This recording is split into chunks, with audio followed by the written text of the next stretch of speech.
오른쪽에 있는 사진은 잘 모르시죠? 네이딘 해리스 박사라고 아주 미국에서는 잘 알려진 소아과 의사예요.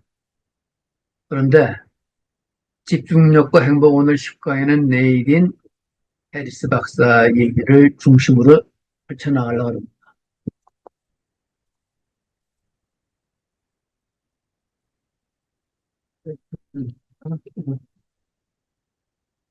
이 사람 쓴 책이 몇 년 전에 번역이 됐어요.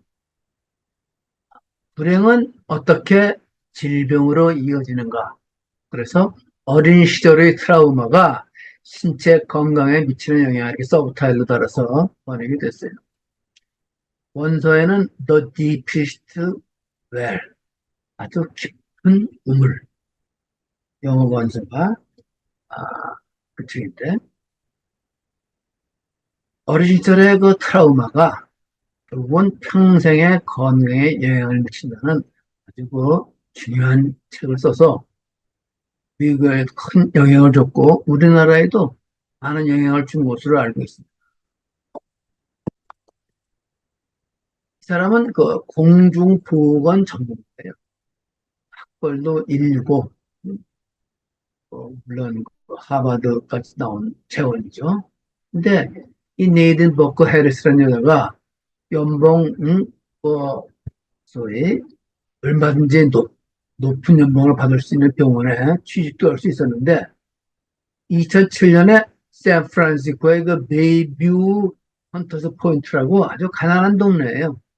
나도 여기 몇 번 가본 적이 있는데 여기에 진료소를 열었어요. 돈을 많이 받을 수 있는 여자가 가난한데 샌프란시스코시도 가장 음악한 동네예요. 여기에 진료소를 열었어요. 그리고 그곳에서 심상치 않은 증상을 안고 진료실을 찾아오는 수많은 어린 환자를 만나기 시작한 거예요. 소아과가 당연하죠. 그런데 일반적인 치료법으로는 쉽게 건강을 회복하지 못하는 많은 아이들을 만날 거예요. 가만히 진찰을 하다 보니까는 아동계에 겪은 부정적 경험, adverse experience라고 하는데 부정적 경험이 정신건강뿐만 아니라 면역계와 뇌 발달에 심각한 영향을 미쳐가지고 집중을 못한다는 거예요. 어린애들이 집중을 못하는 거야. 우리 우리 지금 얘기하는 게 도둑맞은 집중력에 대한 챕터별로 공부를 한 거 아니에요? 이 챕터 10에 여러 사람 얘기가 나오지만 핵심적인 얘기는 바로 이 네이든 해리스 박사 얘기예요. 먼저 거기 샌프란시스코에 그, 그 진료소를 여는 데가 아주 가난한 동네예요. 이렇게 오른쪽에 보이는 그런 맨 끝에 있는 가난한 공장도 많고 인들이 가장 많이 사는 그런 동네입니다. 그래서 Center for Youth Wellness, 젊은이들의 건강을 위한 센터다. 이런 센터를 설립을 했어요. 그래서 총기, 폭력, 마약, 오염, 빈곤으로 잘 알려지는 이 빈곤한 동네에 이 동네를 거의 트라우마에 대한 트라우마 치료에 대한 중심지를 바꾼 거예요. 그래서 많은 상을 받았어요. 뇌상에 대한 만성적 노출. 그러니까 맨날 흑인들이 맨날 술 먹고 떠들지, 총 맞고 죽는 사람 생기지. 이런 동네 살다 보니까는 애들이 스트레스에 시달리는데 이게 어린애들을 치료하다 보니까 이게 문제구나, 이게. 약만 줘가지고 해결해서는 안 되겠다. 문제는 이 사회 환경이다. 사회 환경이 어린이에게 영향을 줘가지고 얘들이 4살, 5살, 8살, 10살, 12살, 15살 이 계속 영향을 줘가지고 애들이 집중을 못한다는 걸 깨달은 거예요. 그래서 그 결과로 책을 쓴 게 더 디피스트 웰, 가장 깊이 있는 깊은 우물. 그걸 번역한 게 불행은 어떻게 질병으로 이어지는. 나도 이 책을 봤는데 아주 감명을 많이 받았습니다. 이 책의 내용이 이거예요. 미국인의 3분의 2가 이 노출되어 있는 그런 부정적 경험이 있는데 이게 문제라는 거예요. 그러니까 중년이 된 에번이라는 사람이 있는데 흑인 환자인데 자다가 몸 절반이 마비된 채로 깨어날 위험이 생겨가지고 병원으로 온 거예요. 근데 미국 인구의 약 3분의 2가 그런 위험한 요인에 노출되어 있다는 걸 아는 거예요. 그 요인이 뭐냐? 답, 성면, 포장될 수 있는 유해물질 이런 거냐? 물론 그런 것도 요인이 있겠지만 그게 아니라는 거예요. 가장 중요한 요인은 아동기에 겪은 부정적 경험이라고 미국에서 가장 영문하고 가장 똑똑한 여성 의사가 그거를 발견을 했는데 여기에 대한 근거를 찾을 길이 없었는데 여기에 대한 논문을 발견한 거예요. 그 논문. 그 논문이 뭐냐면은 아, 논문 얘기를 하기 전에 논문에 나온 내용이 이거예요. 공중보건 분야의 대표 사례가 뭡니까? 영국에서 나오는 우물리역에 1854년 8월 런던에서 콜레라가 생겼단 말이에요. 뭐 천연두 같은 것도 마찬가지다 비슷한 요인인데 그렇지만 콜레라가 발생을 했는데 발병지를 가만히 생각을 해보니까는 공동 우물이 문제가 있다 이렇게 생각을 한 거예요. 그 사람 그걸 발견한 사람이 누구냐면 스노우란 의사예요. 이 사람이 펌프 우물에 있는 펌프 손잡이를 없애가지고 그 우물을 사용하지 못하게 하니까는 그 콜레라가 사라진 거예요. 완전히 사라진 건 아니지만 어, 상당한 부분을 해소된 거예요. 그 사람이 왜 존 스노우라고 아주 유명한 의사입니다. 영국에서 가장 사회 교훈을 많이 한 의사라고 현대 의사들이 인정을 한 그런 존 스노우예요. 그래서 영국에 가면은 그존 스노우 박사를 기념하는 그런 우물도 있고 또 존 스노우 박사를 경험한 동상도 세우고 거기에 이렇게 펜발도 세우고 이랬어요. 이와 똑같은 수준의 연구를 에이스 연구라고 연구를 해서 발표한 논문이 있는 이게 The Adverse Childhood Experience. 이 Adverse라는 게 뭡니까? 예? 부정적인 해로운 뜻이란 말이에요. 그러니까는 부정적인 경험을 어릴 적에 한 사람들에 대한 연구 스터디가 에이스 연구는 아주 유명한 연구. 누가 했느냐? 빈센트 펠리트 박사라고 캘리포니아에 있는 유명한 의사. 또 한 사람은 그 질병통제예방센터에 근무하는 박사인데 이 두 명의 아주 영민한 박사 두 사람의 합동해서 논문을 썼어요. 그 논문이 이겁니다. 그 논문에 대한 그게 워낙 유명한 논문인데 이 논문은 성인 1만 7,421명을 대상으로 해서 그들의 건강 상태를 체크하고 또 이 사람은 면접을 했어요. 면접을 한 그 내용이 그 번역한 책에도 나와 있고 나는 그 원서로 봤는데 거기에 먼저 들어가 The deepest well, healing the long-term effect of childhood trauma and adversity 해가지고 아주 그 뒤에 appendix 나와 있어요. 근데 이 논문에 무슨 내용이냐면은 아동기의 부정적 경험, 그러니까 어려운 경험을 그런 그 사례가 너무나 높다. 너무나 크다. 그리고 미국 인구 전체 인구 가운데 67%가 최소한 한 가지 부정적 경험을 했고 네 가지 이상한 사람의 62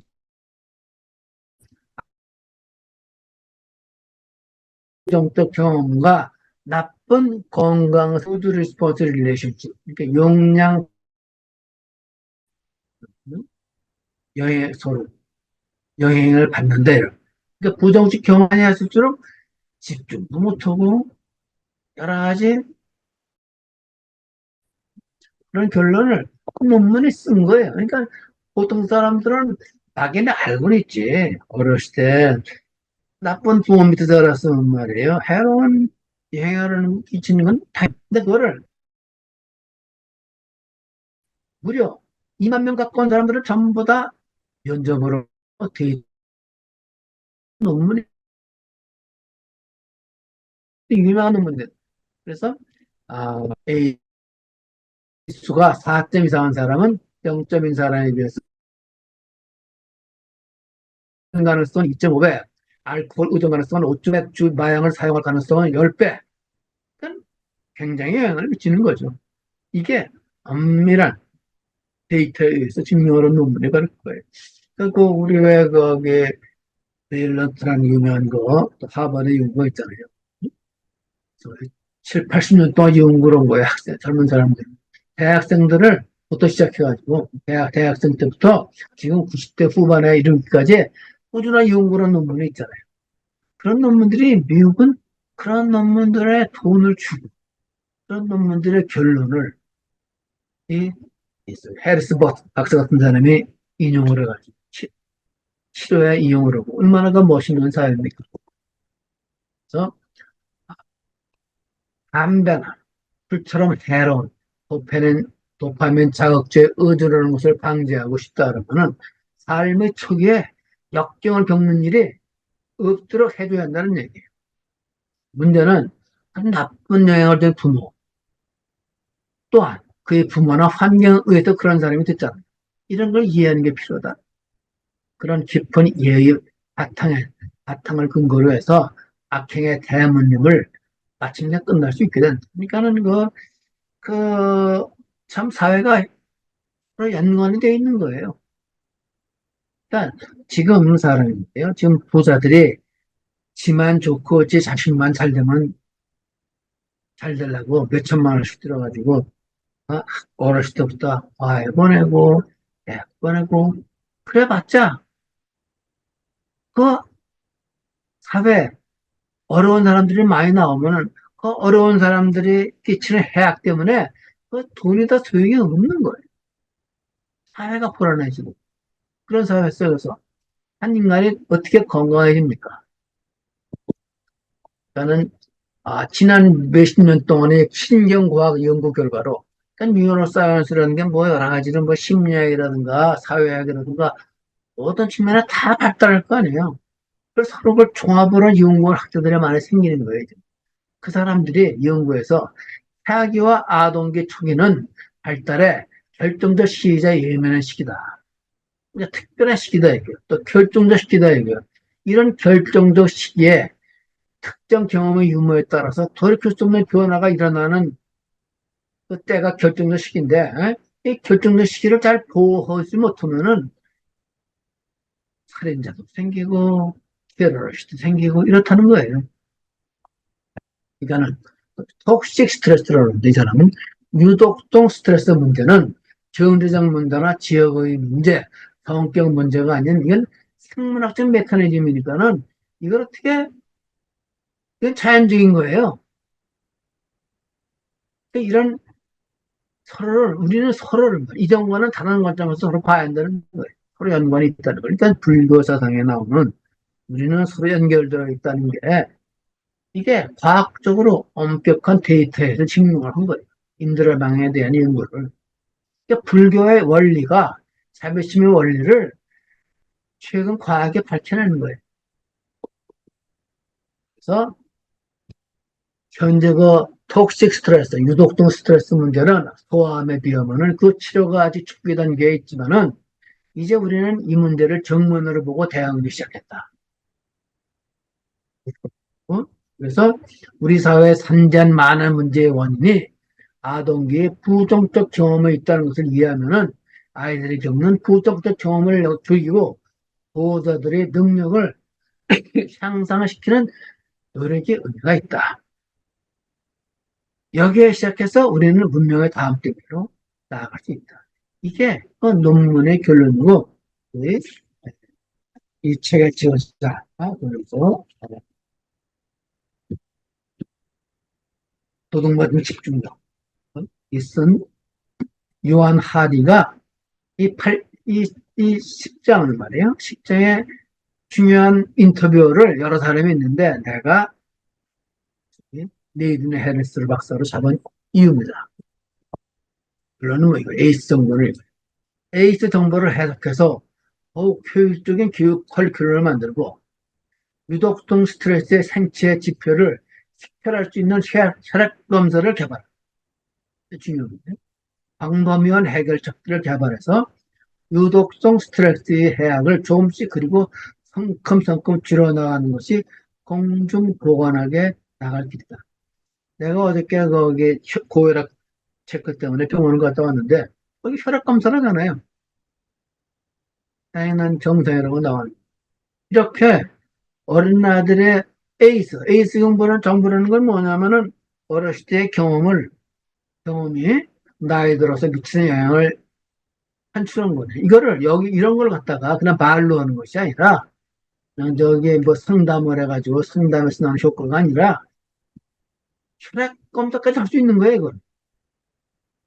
그렇게 해서 이거를 의학적인 측면에서 깊이 있게 들어가자 하는 얘기니까 참 멋있는 얘기. 그래서 이런 논문을 이용을 해서 이 집중력 문제를 해결하자는 것이 유언하리의 10장의 내용이에요. 핵심적인 게. 그래서 맨 밑에 보면 말이야. 유독성 스트레스를 받은 자식들이 건강하게 성장하기는 어렵다. 국가 차원에서도 마찬가지다. 일제시대 일본인들은 한국인들에게 유독성 스트레스를 퍼부었다. 내가 지금 8.15 때 지금 우리나라의 사태를 보고 생각하는 거야. 그 결과 오늘날 말이에요. 다 그런 건 아니었지만, 뭐야, 뉴라이트 학자들의 상당수가 그 영향을 받은 사람들이 아닌가. 왜냐면, 이게 좀 정상적으로 반응으로 볼 땐 독립군들이나, 홍범도 장군 이런 사람들은 그렇게 막고 쉬고 수 있는 게 아니거든요.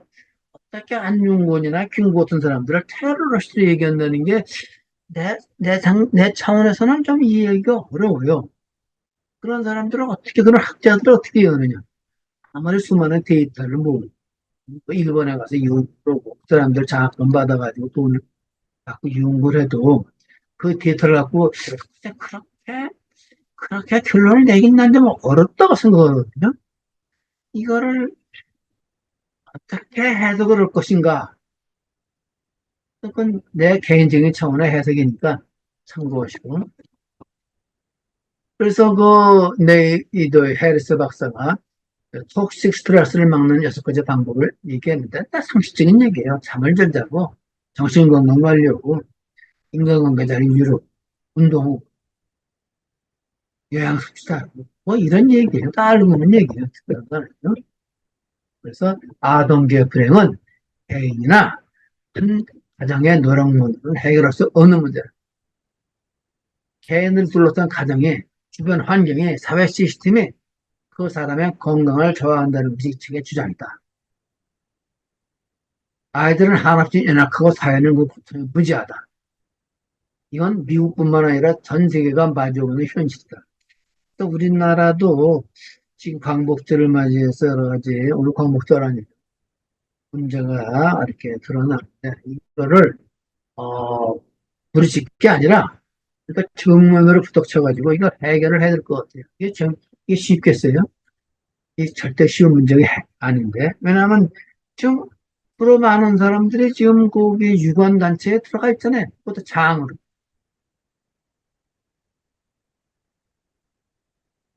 이게 한국 사람들에게 너무나 상처를 많이 준 행동이라고. 미국 사람들도 나는 애국하는 마음에서 그런 행동을 했다고 생각을 해요. 그런데 그 애국은 보편적인 상식에, 인류 보편적인 상식에는 들어맞지 않는다. 저는 그렇게 생각을 합니다. 그래서 유한나리의 또 하나의 주장이 생깁니다. 유한나리의 이 책 10장에 베이직 인컴, 기본소득에 대한 얘기를 해요. 왜냐?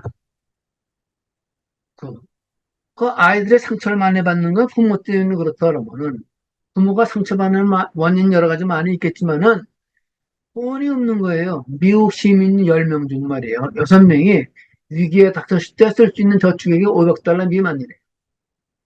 미국에 부자가 많다고 그러는데 시민 10명 중에 6명이 생활이 불안한 거예요. 왜? 다른 많은 국가들은 아직은 안 그렇지만 지금처럼 이렇게 계속된다 그러는 말이에요. 그렇게 경제 구조가 변할 수밖에 없고요. 그러면 중산층이 무너지겠죠.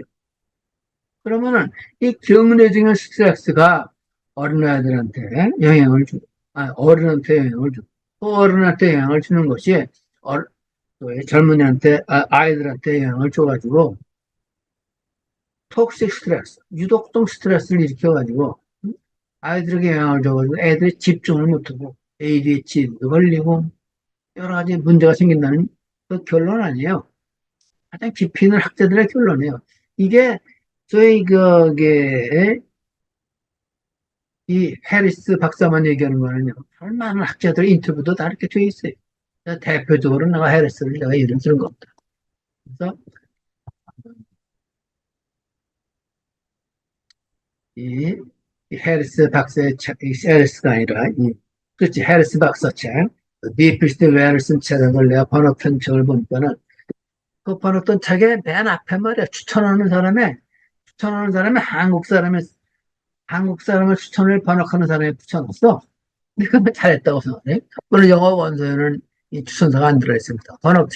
번역책에 한국인 학자, 소설가에 은유라는 사람이 쓴 알지 못하는 아이의 죽음이라는 책을 쓴 사람이 추천서를 썼는데 이 내용을 쓴 거야. 잘 들어보세요. 한 아이가 물었다. 판사가 되는 일과 청소부가 되는 일은 노력의 차이가 있습니다. 그렇죠. 판사가 되는 거고 청소부 되는 거고 노력의 차이가 있죠. 그래도 같은 임금을 받아야 되니까 학생의 질문을 하는 거예요. 나는 그럴 때 이 질문의 전제를 질문하는 거예요, 선생님. 모든 아이가 동등한 환경에서 무탈하게 성장하고 있다고 가정을 하는데 현실이 과연 그럴까? 학업에만 전념할 수 있는 경제적, 정서적 지원은 만인에게 공평하게 주어지지 않는다는 이재명 같은 사람도 있는 거야. 학교를 못 다니고. 나처럼 부모다고야. 그러니까 좀 제대로 다닐 수 있는 사람도 있는 거고. 그런데 건강권과 학습권을 보장받지 못하는 처지에 놓인 아이들이 적지 않은데 개인의 노력으로 감당하기에는 불평등의 골이 너무 깊다. 이러한 모순을 해결할 수 있는 방법은 없을까? 청소부와 판사의 삶의 질이 서로 다른 것을 당연시하는 게 아니라 어떤 직업을 가졌든 최소한의 삶의 질이 확보되지 않는 것에 문제를 제기하고 개선하려는 사람이 많아지는 게 더 좋은 사회일 것이다. 이게 당연한 거야. 그러니까는 장애를 받아가지고 소위 장애를 받아가지고 말이야. 귀가 어두워진다. 다리가 막히든 눈을 못 뜬다든가 이런 사람들이 있잖아요. 아주 좋은 부모를 만나면은 그래도 좀 괜찮은데 대부분 그런 사람들은 좋은 부모 또 교육도 받지 못해 대부분 일찍 죽어. 이런 사회가 좋은 사회는 옛날엔 게 가능했는데 이제는 SNS로 모든 사람이 다 상황을 다 아는 그런 사회가 됐고 모든 통계를 다 알 수 있는 사회가 됐고 그런 사회 속에서 가능하냐 이거야. 그런 거 판사가 되는 일과 청소부가 되는 일은 노력의 차이가 있는데 그래도 같은 임금을 받아야 되느냐 이런 질문을 할 수가 있는데 그런 질문을 한다는 게 이제는 좀 창피하지 않냐 이런 얘기예요. 그렇다는 말이야. 그래서 베이직 인컴을 얘기하는 거야. 이 다른 사람이 하는 것이 아니라 집중력, 도둑맞은 집중력의 저자가 보편적 개인소득이 필요하다는 얘기. 그럼 보편적 시돈소득의 의미가 뭐냐? 보편적인 보장소득이다 이거예요. 기본적인 사물. 그리고 무조건적인 보장소득이다. 그리고 이거는 가구 다녀주는 거 아니야. 그동안 개개인에게 지금 보는 사 이게 큰 원리.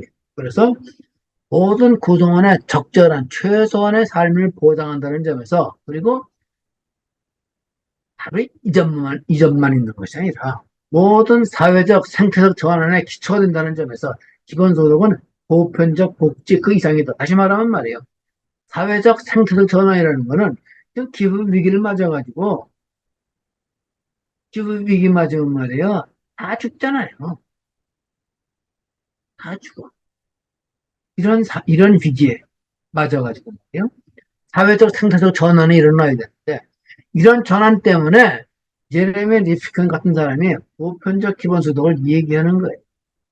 또 미국의 저명한 어떤 그 자본주의 논하는 학자들도 그 사람들이 보편적 소득을 얘기하는 거예요. 그러려면 어떻게 해야 돼? 오늘 무조건 벌어가지고, 이렇게 그냥 쓰는 놈은 바구 쓰고, 샤가용 비행기 타고 돌아다니고, 요트를 몇 대씩 굴리고, 그리고 소화 호텔에 하루에 몇백 원을 쓰는 그런 호텔에 묵고, 이게 뭐 정상이다, 이게. 이런 사회가. 그런 얘기할 수 있잖아요. 근데 이재명 씨가 기본사회론을 얘기를 했어요. 더불어민주당이 당의 헌법 역할을 하는 강령 전문에 기본사회를 명시한 거예요. 8월 6일 정치권에 따르면 민주당 5일 국회에서 당무위원회를 열고 이런 내용의 강령 개정안을 중앙위원회 안건으로 부의했다. 이렇게 부의는 뭡니까? 많은 사람들이 지원을 하게 되고 그 깊이 있는 기본사회에 대한 깊이 있는 의미를 이해해야 돼요. 집중력 문제도 결과적으로는 사람들은 집중력하고 따지고 이용을 하다 보니까는 그 집중력을 못하는 사람들이 상당히 어렸을 때 말이에요. 독성 스트레스에 노출된 거야. 또 집중을 못하는 거야. 결국은 그래서 이것 때문에 기본사회가 논을 이 소위 요한화라는 사람을 하는 거예요. 내가 나이가 많아서 책을 이것저것 많이 보는데 나도 결과적으로 말이야 기본사회론이 맞는 거야. 내가 제네미 리스칸의 책을 젊었을 때부터 어렸을 때부터 보는 게 내가 깊이 많은 데이터를 인용을 하고 그리고 말이 좀 어렵긴 하지만 또 어렵진 않아요. 우선 뭐야 맨 처음에 쓴 책이 뭐죠? 연락학 책 쓴 거. 그런 건 좀 어렵지. 또 그거 말고 공감사회론이랄까 뭐 이런 건 다 이해할 수 있는 책이에요. 마무리 짓겠습니다. 어렸을 때의 불행이 집중력 약화를 포함한 수많은 위험한 질병의 원인이다. 사회의 모든 영역에서 악성 스트레스를 줄이고 건강한 사회를 만드는 일이 세상을 구하는 지름길이다. 한마디로 말하면 집중력 문제 해결하는 것도 좋은 사회를 만들어야 된다는 거예요. 그것으로 오늘 강의를 마칩니다.